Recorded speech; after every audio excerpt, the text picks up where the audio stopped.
Alright, welcome back to the channel. Welcome back to another episode of The Return to the SWF. We are here after the greatest Supreme TV of all time went down last week, apparently. One of the greatest main events I've ever put on. This is legitimately, no joke, one of the best weekly shows in terms of ratings I've ever produced in TEW. My main strategy is apparently starting games and planning for them to go multiple years and then doing about a month before I get bored. So, I don't. I'll have that occasional save that'll go long, but most of my saves are literally 3 weeks at most.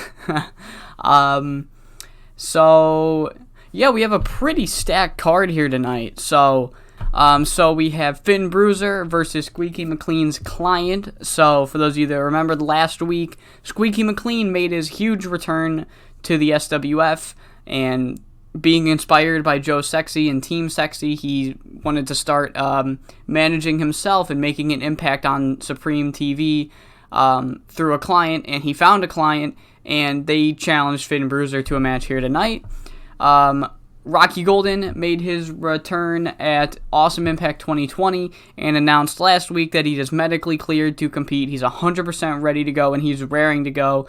And he was interrupted by Hollywood Bret Starr, who beat the shit out of Angry Gilmore, told Gilmore not to forget about him, and then seemingly immediately forgot when somebody more fun to torment came along. The Crippler pissed off Eric Eisen last week, and now he's got to defend his title against Joey Morgan, who won in the greatest wrestling match of all time. This opportunity, he won that match, and now he gets a world title shot. Speaking of Eric Eisen pissing people off, so Eric Eisen handpicks a guy. We have a triple threat match main event pre-booked for The World Is Watching, which is our next pay-per-view, although we don't know who the third man is, and Remo called him out, and he said, "You better fucking show up tonight." And so, yeah. So that's happening tonight. This isn't an actual match. It's just a face-to-face, and I just thought it was a funny name. Because he's like, I don't care if it's your son. I don't care if Eric Eisen Jr. shows up. So Eric Eisen Jr. might show up. We have Rogue versus Adam Smasher, where Adam Smasher jumped Lenny Brown and Rogue at the pay-per-view, challenged Lenny Brown for his title last week, and Rogue said, nah, I'm a face now. You got to go through me. So that's Adam Smasher attempting to go through Rogue here tonight. And a second title match we have here tonight, as the Awesomeness made the challenge for Hawaiian Crush. Hawaiian Crush said, fuck it, let's do it next week. There we go. Hawaiian Crush have just been on a warpath lately. They are just mentally in the zone, and I believe I picked a location. Yes, I did. This is how much we've grown. We ran the Tri-State in January, and we're running it again. 3,000 more people want to come see the real company in wrestling. Alright, so we have a dark match to kick it off because I called up All Night Party for a squash match later tonight, and I forgot that I already did them before, and they have no chemistry, and I really kind of wanted to see what the team they were facing were going to do, so they're on the pre-show now because I already called them up. Fucking might as well use them. So they took on the Pain Alliance, and 44 rated segment. So we open the show with the Crippler. Crippler storms out. He's like, I'm not waiting until the end of the show. I don't give a shit about ratings. I don't give a shit about the TV. I don't care about the sponsors. I don't care. I want to fight right now. Joey Morgan, get your ass to the ring. We're going to have this title match ASAP. And Joey Morgan gets his ass to the ring, and he's like, fuck it. I don't care. I'm ready to kick your ass, steal that world title, go into that triple threat, beat Remo and whoever the fuck Eric Eisen has, and become the top dog in the SWF. And these two have a wild fucking brawl. They go hard on each other. Pause. And it's probably a really good match. I say that because I'm not good at calling spots like a Putty and Tuck are, but yeah, so 91 for that segment, and the match itself gets an 82. The Crippler retains. However, it's because Joey Morgan was cost the match by Primus Allen. Primus Allen, who we have not seen or barely seen, and he hasn't been used in any sort of meaningful capacity, just inserts himself in this world title match while the referee's not looking, lays out Joey Morgan. Crippler hits the tombstone pile driver, picks up the victory, and then Primus Allen continues to beat down Joey Morgan, and then it's revealed that Primus has been working for Randy Unleashed. So Primus Allen lays out Joey Morgan, and Randy Unleashed announces, you see that man right there? That's Primus Allen. You better get used to him, Joey, because he's the new official bodyguard for Unleashed Awesomeness. So Primus Allen is an official member of Unleashed Awesomeness. Now he's going to be the muscle of the stable, their personal bodyguard. He's going to do all the dirty work for the guys. And yeah, next up is the job match I was talking about earlier, as the big money makers make their legitimate tag team debut here tonight. And I thought it said that Brandon James and Spencer Spade had good chemistry. It was just their managers, but good chemistry is good chemistry. They defeat the RIPW World Tag Team Champions, the Magic Boys. 3 minutes 54 seconds. Their tag team finisher is called the Franchise Flatliner. That gets a 44. And then following the match, we have the Brandon James and Spencer Spade cocky celebration. They're fully best friends now. There's no more animosity between them. They're so alike that they love each other. And we have a very kind of like offbeat angle where Jimmy Hernandez and Steven Parker, despite being screwed last week, are not, or at least don't seem mad. They come out and they're like, we're going to take the loss last week right on the chin. We're going to accept that defeat. But we want a rematch. Not apples to apples. It's not going to be another 3v3. Us two versus you two. Next week for all the marbles. For we win the grudge or whatever. I guess there's technically nothing material on the line, but pride's there. I guess the winner gets pride. They get that whole Japanese company. 76 rated angle.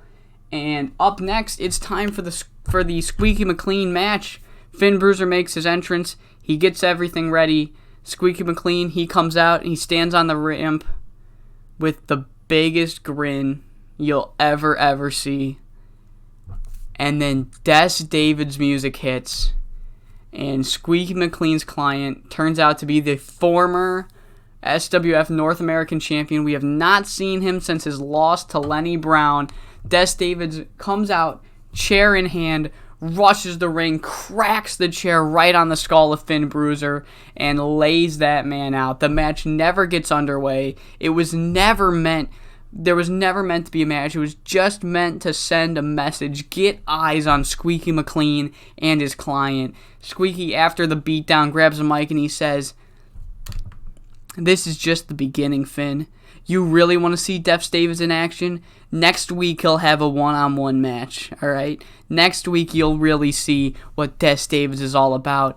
I'm sorry that you had to be the sacrificial lamb to the real star of the SWF, but you gotta get used to it. It's a part of the business. There's just some people that are employed to make others look good, and you're one of them, Finn. I'm sorry it had to be this way." Yeah, no, I'm not sorry it had to be this way. I wanted to beat your meat-headed ass the second I saw you. And even though I couldn't do it myself, seeing my boy Des Davids do it for me is just as good. 68 rated segment.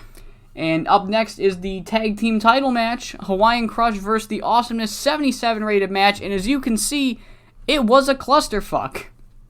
In the end, Hawaiian Crush did retain the titles. However, what happened was the tag team of Monty Trescott and Paul Huntington, Fame and Money, who felt like they were screwed out of their tag title rematch despite technically relinquishing it at the command of their boss, I guess, in Hollywood Bret Starr. They come out, they try to screw Hawaiian Crush. However, High-Flying Hawaiian makes a valiant kick out whenever that occurred, and then the Dallas Cowboys, Marshall Dillon and Akuma, even the odds, they take out Fame and Money, but this ends up distracting the Awesomeness, causing Akuma to just hit his finish. It says Hawaiian Crush. That's the team finish. No, he hits whatever his personal finisher is. He hits it on Huey Cannonball and gets the victory. 77 rated match, despite it being a complete clusterfuck. And after all this, you can visibly see that High Flying Hawaiian and Akuma are like frustrated with how this went down. This whole story, this whole build since Awesome Impact 2020 has all been about adrenaline, running on highs, and High Flying Hawaiian and Akuma just are unsatisfied. And High Flying Hawaiian grabs Mike and he's like, you know what? You all want a shot? You all can have it. You guys got 2 weeks to train because it's going to be a 2 versus 2 versus 2 versus 2. He points at all of them, points at himself. He points at all of them. You'll all get a shot at this title. I don't care which one of you step up to us because not a single one of you can take these titles from us. We're going to be tag champs forever and we're going to take out all the competition in one night. Massive match. Made for the pay-per-view. So yeah, 4v4. These 4 teams will be fighting for the World Tag Team titles, and that's our first match of 7, I believe. First match of 7 on the card. 70 rated segment. Good shit. And Joey Morgan, eventually, despite being beaten down, he gets back up because he's a babyface and he has that in his heart. He gets back to his feet, and he finds Randy Unleashed and Primus Allen backstage. I just made it sound like Joey Morgan's been laying at ringside, and he finally got back to his feet. No, I just meant he's on his feet, and he's out and about looking for Randy Unleashed and Primus Allen. And he's basically like, you know, I bet Randy. He finds them, they're in their locker room. He's like, Randy, I bet that felt really good. You thought you got this big win, this huge publicity boost coming your way, but Joey Morgan don't roll like that. Joey Morgan does not let people fuck on him, and that's exactly what you tried to do to me tonight. But newsflash for you, Randy.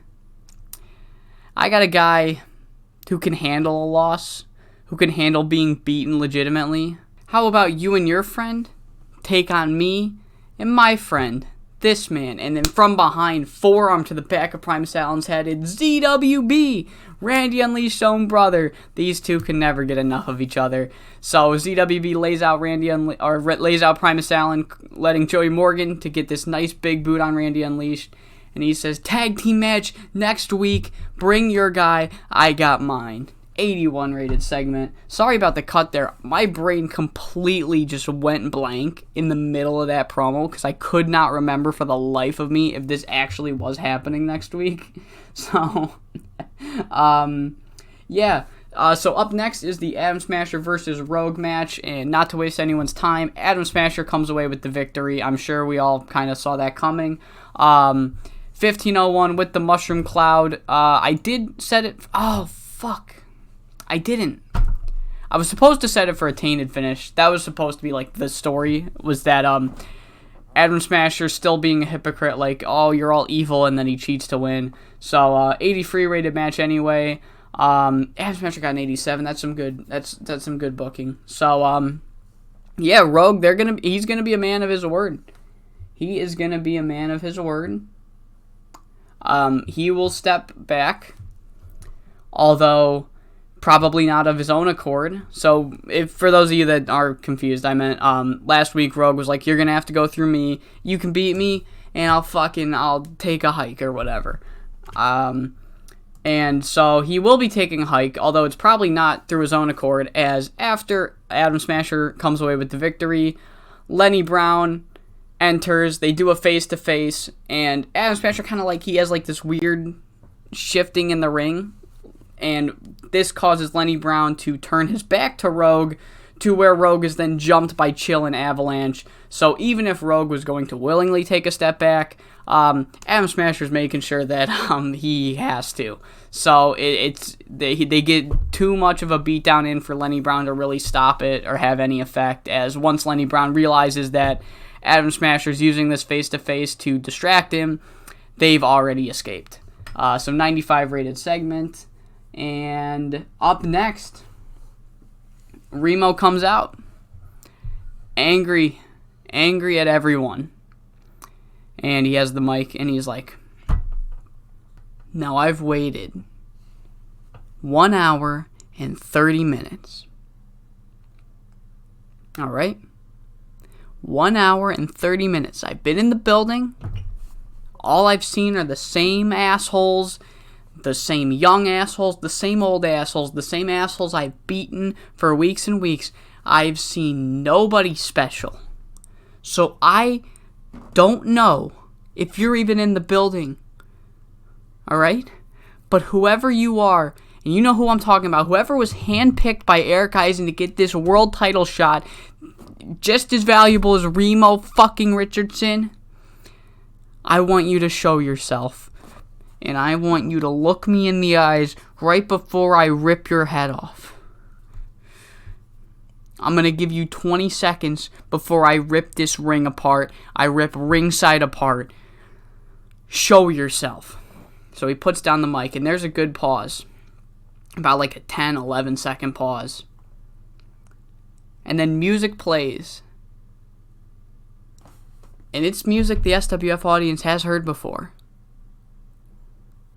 However, it's been a good 4-5 years since they've heard the music of the Dark Destroyer, Steve Freely. Steve Freely has re-signed with the SWF. He's been handpicked by Eric Eisen to take on the Crippler in the main event of The World Is Watching 2020. And Remo Richardson, he looks like he's seen a ghost.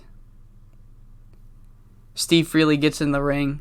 He's got this smile on his face. The crowd's losing their mind. They're chanting his name. They're chanting Dark Destroyer. They're chanting, "You fucked up to Remo." They're chanting, "You fucked up to Remo." And Steve Freely, he looks Remo right in the eyes. He doesn't say a word. And he just headbutts him right in the face, putting Remo to the ground. The two start brawling. Remo runs off. He looks like he's seen a ghost. He is mortified at this man. So it's official. Main event of The World Is Watching. That's not a three-way. SWF World Heavyweight Championship. Steve Freely, Remo, the Crippler. So that is why I have not been pre-booking these past 2 weeks, because I didn't want Steve Freely to accidentally get revealed before it was supposed to happen. So I think we had another one. Yeah, the 4-way. Okay, cool. So World Tag Team Champions. Boom. All right, so that's the two matches we've pre-booked tonight. And in our main event, Rocky Golden versus Hollywood Bret Starr. 82 rated match. Good stuff. Of course, it's no Joey Morgan versus CWB versus Randy Unleashed. Why would it be? Goes 20 minutes and 55 seconds. So Hollywood has Justin Sensitive at ringside the whole time.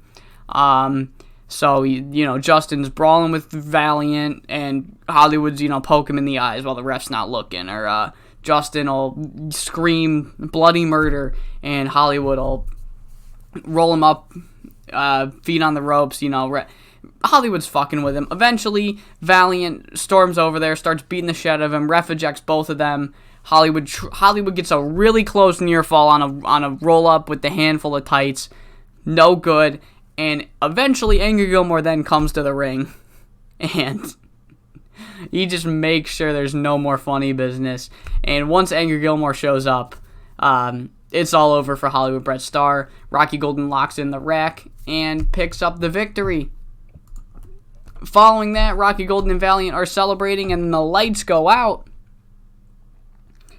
And you hear fire starting. And then when the lights come back on, in the mat, a fire was lit. And in the middle of the ring, it says Rocky and Valiant versus Scythe and John Greed. We don't see Scythe. We don't see John Greed. But these two men have made their message clear. They want a tag team match. Rocky and Valiant versus Scythe and Greed at The World Is Watching. Rocky and Valiant don't say anything. They don't respond. And we go off the air. 98 rated segment. 88 rated show. Damn, it feels good to be Supreme. Grr. It's too easy. It's too easy. Fucking good show. Good fucking show. Do we really think TCW can beat Steve Freely showing up? Oh, man. Oh, man. I'm really happy with that show. That's one of my favorite shows I've ever booked. Even if the Steve Freely segment didn't hit in terms of a rating, it's one of my favorite shows I've ever seen. I've ever written. I love that. That was one of my favorite weekly shows I've ever produced for you guys. Get this garbage out of here, dude. Well, that's what I'm saying, man. Fucking why, dude? What is it with the dude? Fucking fire Brent Hill, man. Dude, this guy sucks. Are they in a feud? Like, is that the feud? They're not in a feud. He's just got a hard on for these guys. Oh my god. So yeah, SWF in the mud. Or no, not SWF in the mud. I meant USPW in the mud. 2.9 billion viewers. USPW's in USPW. What are they gonna do without Steve Freely? What are they gonna do? Get this garbage out of here. Get this garbage out. Bruh. We really doing this? Ooh. On that note, that's going to do it for this episode of The Return of the SWF. I hope you all enjoyed. I hope you all come back for episode 16, I think. See ya.